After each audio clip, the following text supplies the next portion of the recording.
Welcome back to be alert. తీయటి మాటలు చెబుతారు, అలర్ట్గా ఉండాలంటూ సూచనలు చేస్తారు. వాళ్ళు చెప్పింది నిజమని నమ్మేమా నట్టేట మునిగినట్లే. మోసపోయామని తెలుసుకునే లోపే మాయమవుతారు. ఇలాంటి గ్యాంగ్స్ ఇప్పుడు జంట నగరాల్లో తిరుగుతున్నాయి. హైదరాబాద్, సైబరాబాద్ పోలీసుల్ని పరుగులు పెట్టిస్తున్న రామ్జీ గ్యాంగ్స్ పై స్పెషల్ ఫోకస్.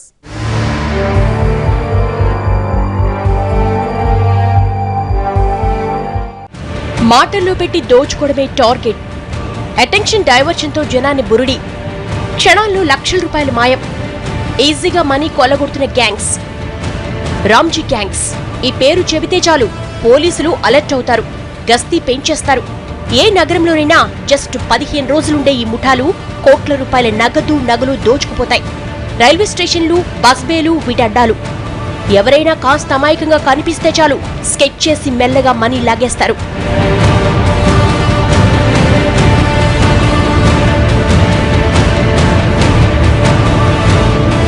ఇటీవల హైదరాబాద్, సైబరాబాద్ లో అటెన్షన్ డైవర్షన్ చోరీలు ఎక్కువయ్యాయి. తమిళనాడులోని తిరుచి గ్యాంగ్ అలియాస్ రామ్జీ గ్యాంగే ఈ దొంగతనాలు చేస్తున్నట్టు తెలిసిందే. ఇప్పటికే చాలా సార్లు సిటీలో చొరబడిన ఈ ముఠాలు ఇప్పటివరకు 500కు పైగా చోరీలు చేశాయి. 10 కోట్ల రూపాయలకు పైగా దోచుకున్నాయి.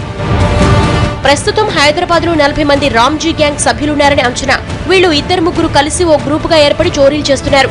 కాచిగూడ రైల్వే స్టేషన్ లో 20 సెకండ్లలో 2 లక్షలు దోచుకునే ఘనత వీళ్లది.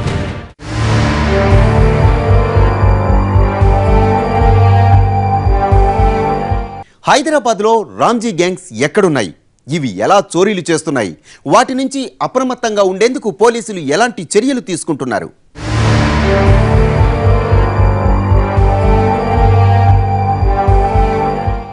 రామ్జీ ముఠాలు రైళ్లలోని జనరల్ బోగీలు, సాధారణ బస్సులు, లారీల్లో ప్రయాణిస్తాయి. బస్ రైల్వే స్టేషన్లోని డార్మిటరీ గదుల్లోనే ఉంటాయి.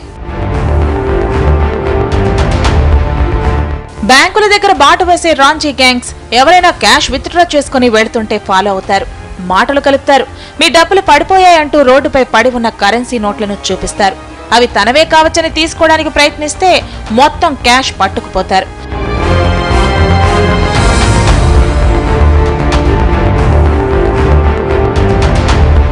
కొన్నిసార్లు ఈ గ్యాంగ్స్ పోలీసుల అవతారం ఎత్తుతాయి. ఒంటిపై నగలుంటే స్నాచర్లు దోచుకుంటున్నారని చెప్పి ఉచిత సలహాలు ఇస్తాయి. వారి మాటలు నమ్మామా నగలు పోయినట్లే.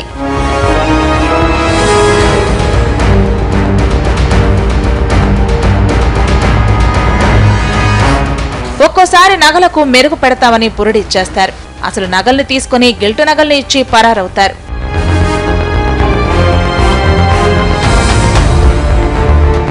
ఈ ముఠాల్లో ఎవరైనా పోలీసులకు చిక్కినా మిగతా వాళ్ళు ఎక్కడున్నారో చెప్పరు. అందువల్ల వీళ్లను పట్టుకోవడం కష్టమవుతుంది. చోరీలు పూర్తయ్యాక పుణ్యక్షేత్రాలకు వెళ్లే రామ్జీ ముఠాలు అక్కడే కొన్నాళ్లు తిష్టవేస్తాయి. వాళ్ళని అటెన్షన్ డైవర్ట్ చేసి వాళ్ళ ముందు చర్రాలు వేసేసి మీ 4 వీలర్ నట్స్ పడిపోయాయని చెప్పేసేసి వాళ్ళ అటెన్షన్ డైవర్ట్ చేసేసి వాళ్ళ జోబులోంచి డబ్బులు, సెల్ ఫోన్ తీసుకొని ఈ విధంగా వాటిని ఆ డబ్బుల్ని జల్సా ఖర్చు పెట్టుకోవడము, ఈ విధంగా చేస్తూ మండే రోజు రావడము, మళ్ళీ ఫ్రైడే రోజు ఈవినింగ్ వెళ్ళిపోవడం. ఈ మధ్య పోలీసులకు 2 కేటుగాళ్లు చిక్కారు. వాళ్లను ప్రశ్నించగా కొత్త విషయాలు తెలిసాయి. రామ్జీ గ్యాంగ్స్ కు తమిళనాడులో కొన్ని గ్రామాలున్నాయి. బాగా చదువుకున్న వాళ్లు కూడా ఈ ముఠాల్లో చేరుతున్నారు. పోలీసులు వీళ్ల ఏరియాకు వెళితే ప్రాణాలు అరచేతిలో పెట్టుకోవాల్సిందే. రాబరీ అయింది, ఒక డెకాట్ అయింది, స్నాచింగ్స్ అయినాయి కాబట్టి మీరు తీసుకొని మీ నగలు తీసుకొని ఇవ్వండి, మేము కట్టిస్తామని చెప్పి అట్లా చెప్తే ఎవరు మోసపోవద్దు. మఫ్టీలో పోలీసులు ఎప్పుడు చెక్ చేయరు. కంపల్సరీ యూనిఫామ్డ్ కాంపోనెంట్ ఉంటుంది కాబట్టి వారిని యూనిఫామ్డ్ కాంపోనెంట్ ఉంటారు. తర్వాత పోలీసులు ఎప్పుడు అట్లా భయపెట్టారు. మీ నగలు తీసుకొని జేబులో పెట్టుకోండి, లేకపోతే పర్సులో పెట్టుకోండి, తీసుకొని పోవద్దు అని చెప్పి వాళ్ళు కట్టించడం అనేది జరగదు. కాబట్టి అటువంటి వ్యక్తుల పట్ల అప్రమత్తంగా ఉండవలసిందిగా కోరుతున్నాం. ఓవైపు చైన్ స్నాచర్లను పట్టుకోవడానికి స్పెషల్ ఆపరేషన్ చేస్తున్న పోలీసులకు రామ్జీ గ్యాంగ్ కొత్త సవాళ్లు విసురుతోంది.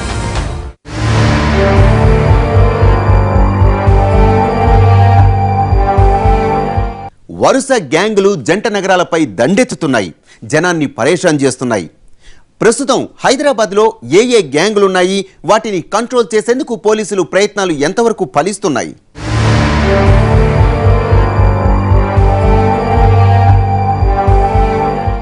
బీహార్, బెంగాల్, మహారాష్ట్ర, మధ్యప్రదేశ్, తమిళనాడు నుంచి వచ్చిన గ్యాంగ్స్ హైదరాబాద్లో తిరుగుతున్నాయి. తమిళనాడు నుంచి అటెన్షన్ డైవర్షన్ నేరాలకు పాల్పడే రామ్జీ గ్యాంగ్ తో పాటు చిత్తూరు జిల్లాకు చెందిన వజ్రీకుప్పం గ్యాంగ్ సిటీలో చోరీలు చేస్తోంది. మహిళలకు బంగారం ఎరచూపి దోచుకుంటోంది. తామే పోలీసులమన్నట్లు నమ్మించి బుట్టలో పడేస్తోంది.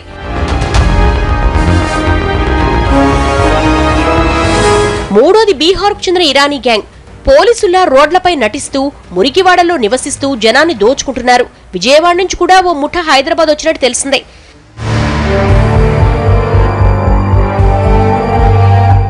మొత్తం 16 ముఠాల కోసం హైదరాబాద్ పోలీసులు వేటాడుతున్నారు. వీటి కోసం చేపడుతున్న ఆపరేషన్లు జనాన్ని కొంత ఇబ్బంది పెడుతున్నాయి. అర్ధరాత్రి నిద్రలేపి నానా ప్రశ్నలేస్తున్నారని సిటిజన్స్ అంటున్నారు. నేరగాళ్ల ఆట కట్టించేందుకు ఆపరేషన్లు చేస్తున్నామని, అందుకు సహకరించాలని కోరుతున్నారు పోలీసులు.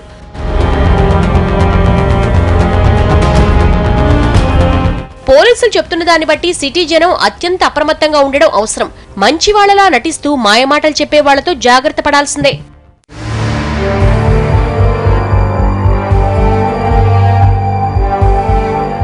బిఎల్ఎట్లో మరో షార్ట్ బ్రేక్ తీసుకుందాం.